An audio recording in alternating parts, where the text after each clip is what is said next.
The chief executive member of the Khadc Hills Autonomous District Council, under the leadership of the Voice of the People's Party, stated that the relationship between the council and the state government was balanced, adding that it could not be termed either very good or very bad. The new chief executive member of the Khadc, Tony Winston Lingdor, maintained that both sides were attempting to work together on important issues, which indicated a willingness to cooperate. At the same time, he stressed that the council had urged upon the state government to release its share of revenue on time so that the functioning of the council would not be disrupted.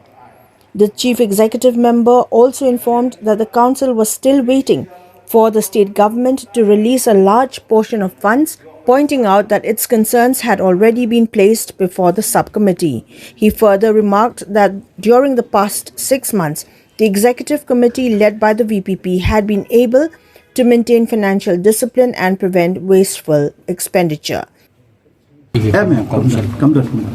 Kumbangila shimti na do kasi ka maningkong hi haba niwan ban shimti ka district council kan long bait kumtuhi nimnundon gunu deputy CEO. Pika party stand ka long very clear ba ngikwa ban minimize ka jinglot ka jigsep ani haba district council ba naslu thu ka jingdon jong deputy CM ru kumdon gunu jeng mantoy yangi ka isi ka ba tambay ke ti nila decide nila rai ba nado ka party ka high command so jong nila dep nado kasi ka maningkong panumbo ka deputy CM ti kan sa kontay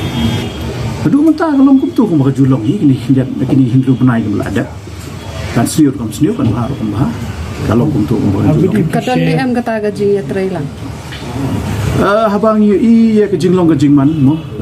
kumbang itip hi ni iba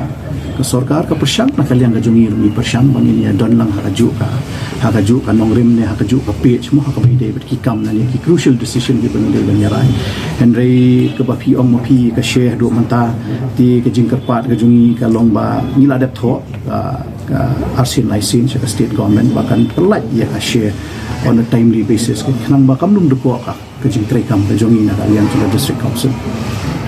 hadu manta ka jingyo jingtip ke jonga kalong ba kadang bun ke share ngapala man IP ke exact nang ba adu taru gin saya